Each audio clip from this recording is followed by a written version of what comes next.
Monsieur le gouverneur, vous nous permettrez, au nom de la radio Zik FM et de son promoteur, M. Abdoulaye Baldé, de vous remercier d'avoir accepté de venir présider cette cérémonie. Je le dis parce que nous sommes le 23 mars, une date importante pour nous de la radio puisque c'est notre anniversaire. Mais le 23 mars 2015 est une date assez chargée, assez importante pour le Sénégal puisque ce n'est pas un secret. Au moment même où nous célébrons cette cérémonie, quelque part à Dakar, un événement de taille est en train de se jouer. Il s'agit du verdict qui sera donné dans le cadre du procès contre M. Karim Wade, ancien ministre d'État.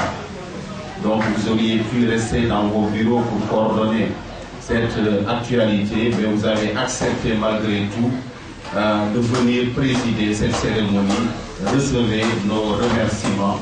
Remercier également M. l'adjoint au maire, le premier adjoint au maire, M. Seydou Saleh, d'abord pour votre présence, mais pour votre contribution à la bonne organisation de cette cérémonie, de cet anniversaire.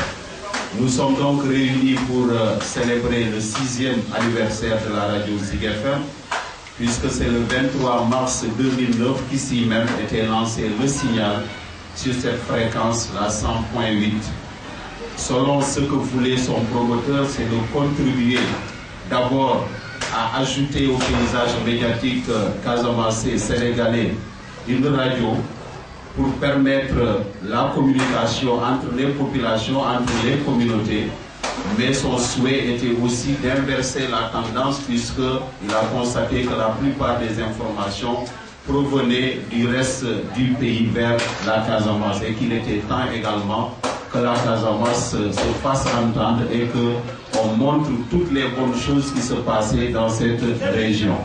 Et depuis 6 ans que nous sommes ici à Ziguinchor, je ne dirais pas qu'on a rempli à 100% notre mission, mais quand même nous avons réussi grâce au travail des uns et des autres à hisser la radio à un niveau qui fait de Zik FM aujourd'hui l'une des radios les plus écoutées. Je ne dirais pas peut-être la plus écoutée de la Casamance, mais elle fait partie en tout cas des radios leaders.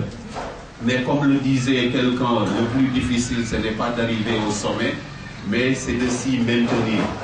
Et si 6 ans nous sommes encore à cette position, cela veut dire que quelque part un travail de qualité, un travail professionnel a été accompli. Et permettez donc de remercier ces techniciens, ces journalistes, ces commerciaux, ces reporters, ces correspondants, ces producteurs extérieurs qui jour et nuit, sous la pluie, sous le soleil, ont sacrifié leur moment, leur vie privée pour venir ici à la radio parler aux populations. Mais nous sommes également dans un contexte de relance des activités économiques et sociales en Casamance, un contexte de consolidation de la paix en Casamance, et la radio s'est très tôt positionnée pour justement accompagner tous les acteurs qui œuvrent sur le terrain pour le développement, mais également pour la recherche d'une paix définitive ici en Casamance.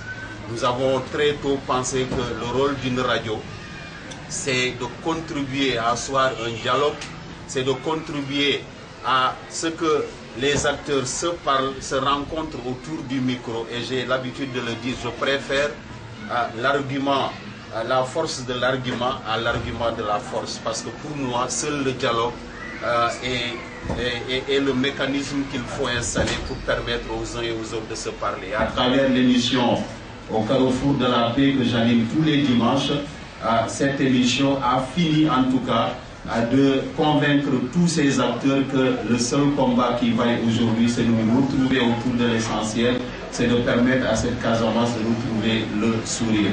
Monsieur le gouverneur, comme toute œuvre humaine, il y a des difficultés puisque nous sommes une entreprise de presse et la situation économique est qu'aujourd'hui, beaucoup de secteurs battent de l'aile et cela nous le ressentons dans le cadre de notre mission. Et en cela, je demanderai, j'inviterai en tout cas les autorités que vous êtes, en tout cas à prêter une oreille attentive à Zik FM et à l'ensemble des radios et télévisions qui émettent ici à partir de la Casamance, puisque malgré ces situations difficiles, nous abattons ce travail qui est un sacerdoce pour nous puisque même si nous sommes pour la plupart des radios privées, nous avons quelque part un devoir de service public.